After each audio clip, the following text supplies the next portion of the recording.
Hey, I'm Jam. I'm Jason. And this is Podcast for Your Life. In today's episode, we will share thoughts from our life for yours about mail. Mail. Yep.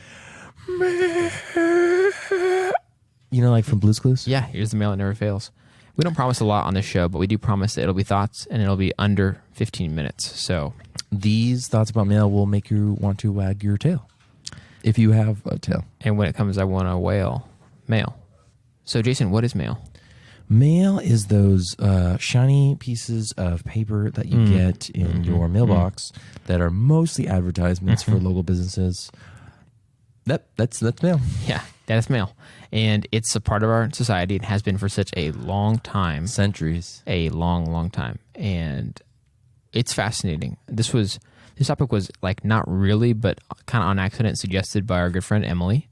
And thanks, Emily. Yeah, let's get into it. So I wanted to kind of suppose, we didn't do any research at all, as always, and I wanted to suppose for a little bit about how mail started, okay? Mm-hmm. So here's what I think. So some society somewhere was probably the first society to kind of make it more like organized, the idea of sending stuff to each other. So like Greek or Roman or like Alexander the Great or something. Because what about the Egyptians, ancient Egyptians? Did they send messages?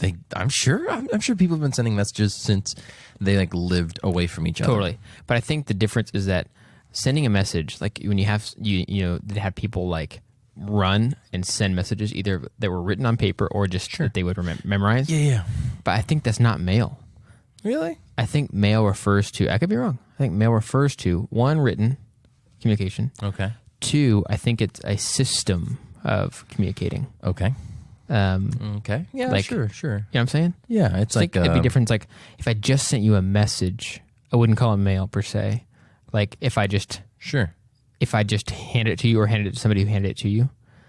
But if it's a system that gets things delivered, across some space, some area, then I think it's mail. So that's how I think it started. So I think, the common idea of mail nowadays is that it is a method of communication where I can put something in my mailbox, flip up that little flag, and send it off to somebody else. Oh, yeah. And there's an address for them, and I pay money for that, and they will receive it. So is it like... So yes. That's a mail, I guess, nowadays. So were people having a lot of message runners? A lot of them. Yeah, probably. And then someone was like, you know what? We've got people running messages to and fro all the time. In fact, I had a messenger go from A to B yesterday. Sure. You also had a messenger go from A to B, but they were two different people. Yeah. What if we had one person every day go from A to B and they carry however many messages there are? Yeah. And then it's like just slowly that grew. Maybe it was sometime in the Roman Empire because I think there's, the Apostle Paul talks about letters and he sends letters with people. So there definitely were letters sent. And by that means it's like a scroll they gave to somebody and they went and read it to people or whatever. So, but maybe I remember growing up, I read a comic series called Asterix, the Gaul, which is like kind of the Roman Empire level, and the Gauls were like a conquered people, but they still fought back against the Romans, whatever, in Europe. And the mailmen in the comic series would have like these big horse-drawn carriages with like a bunch of tablets in the back, and they were like the mailman, just like these huge, thick tablets, and they're just like, "Oh, here's your tablet, sir."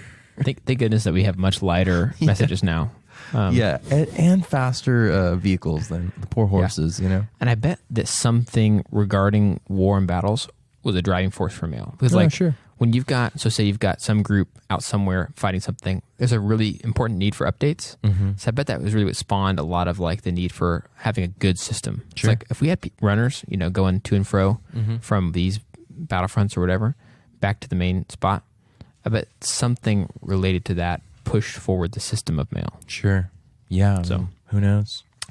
Okay. So what were some of your experiences with mail growing up? Any notable ones? Always notable ones. Goodness. Sorry. You're going with the dad jokes. That's impressive. When I was growing up, we used to get a lot of letters from grandparents. That was kind of the fun one. Your grandparents didn't live nearby? Yeah.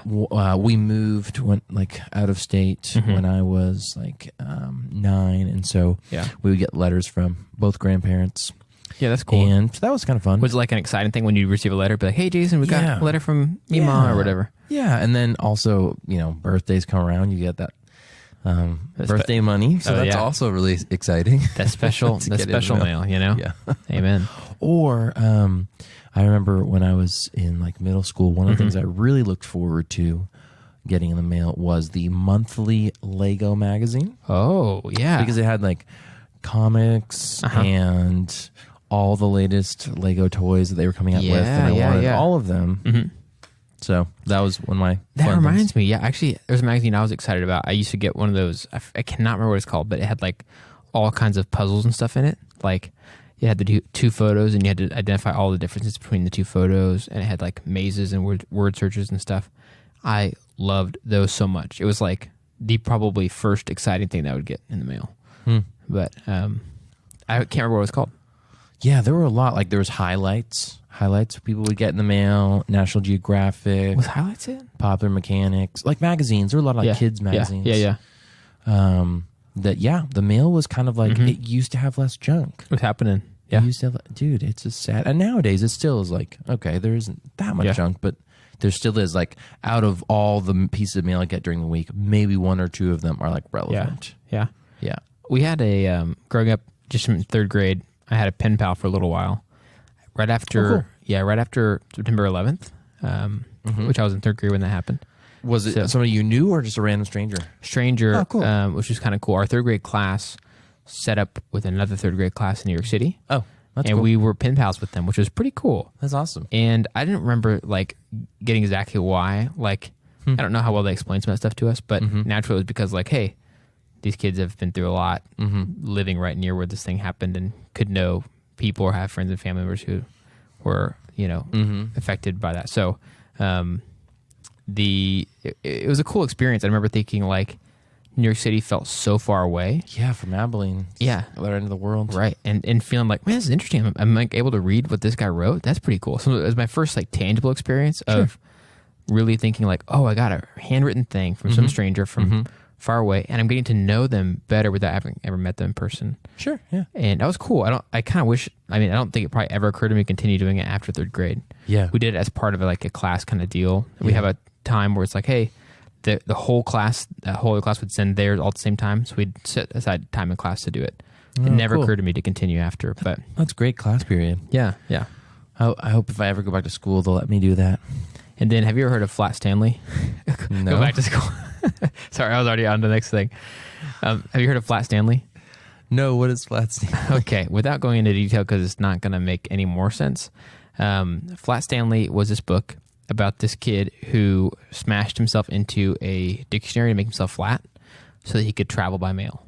So Stanley became flat, was still alive, still doing really well, and they would send him to different people in the book. It's like a that's kind of fun. Kid's cartoon book. Yeah. So part of the activity is that then you cut out and color a Flat Stanley, and you send him to people, and they take a photo with him somewhere. Oh, okay. And so I did that, and I have family members that live in different countries and stuff. So I sent him to a few different people. One of them was my cousin who lives in Bolivia. Oh, wow. And Muy bien. Yeah, muy bien. And so he lives on the Altiplano in Bolivia, and he took photos and stuff, and I was like the coolest kid in class, at least on that project, because they were like, whoa.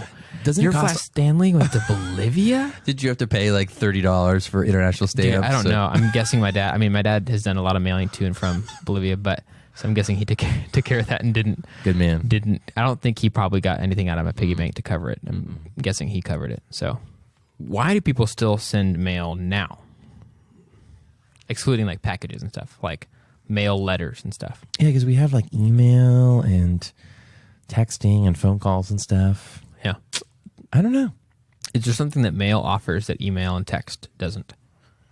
I think just the anticipation of like going to the mailbox and not knowing what's in it, like we kind of know what to expect in our, like we get notified on our phones when we get a text or a message or whatever, but being like going to the mailbox and be like, oh, what's this letter? Yeah. This is awesome. I think there's something about it being more official too. So like, thanks State Farm for sending me my bill. Right. Well, I think depending on the thing that you're being asked of, it's like, hey, we sent you this official document. Will you sign it and send it back to us? And then when you send it back, it has your actual ink on there that you signed the thing. Right. I think there are some things that are like that where it's like, it's just going to, in general, be more official if it's been, and it's like, it's going to be like postmarked or whatever and have all that. So, basically, yeah. And I also just think what's interesting about the whole system of mail is that because there's a little bit of a holdover from like it was definitely the main method for a long time, like before telephone and stuff like that, the mail system was around. And then even after telephone, it still was massive. There's something kind of cool about like nostalgic, if you will, not trying to be self-referential, but about like you get a physical thing. Also, like there's a person, a male man or woman who comes and brings it to your house and takes the mail from you. And it's like there's also like a neighborhood feeling to it, like Mr. McFeely in Mr. Rogers' Neighborhood. So just stuff like that I kind of feel like is a part of mail that's like, man, that's definitely not part of email. That's for sure. It's missing out on all that. It really is. I forgot to mention my pen pal. Should we throw them in there? Sure. So I had a pen pal. I forgot to talk about this earlier. My pen pal was a friend that I already knew. Yeah.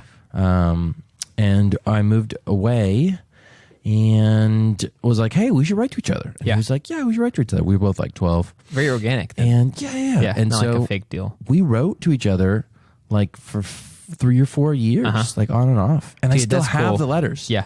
I still have them. That's cool. And people always say that handwritten stuff has a much longer life than digital stuff. Just like, it makes sense. Or like if you type something and send it. But when you handwrite it, people want to keep it for a little longer. Sure. Yeah, I think there's something special. And there's plenty of people who could attest to like, I still have the love letters that Johnny wrote me when I was in high school. Yeah.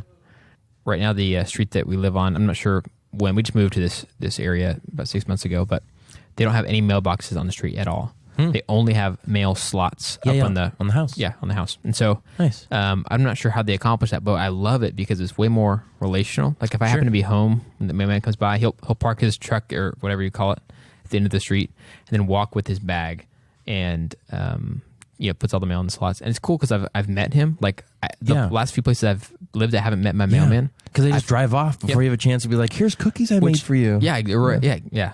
Yeah, sure. For Christmas. Yeah. Exactly. I need to do that. So, you really should because now you know the guy. Yeah, but it is cool because you talk to him and he'll be like, and he knows, hey, got some few things for you, or it looks like it's all junk today, or something like that. It's just a little bit fun. It's like, thank you for your commentary. I appreciate that.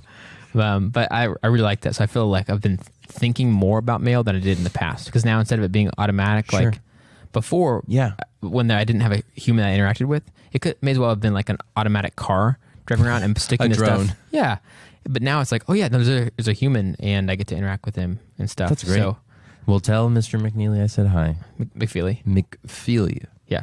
That's cool. Yeah. But that's not really his name. No, it's not. So you'd say the verdict on mail is you like it a lot, especially now that you have like your personal mailman. Yeah, I like it. And there's a part of me that like wants to keep it alive for the reasons of it being kind of classic. But sure.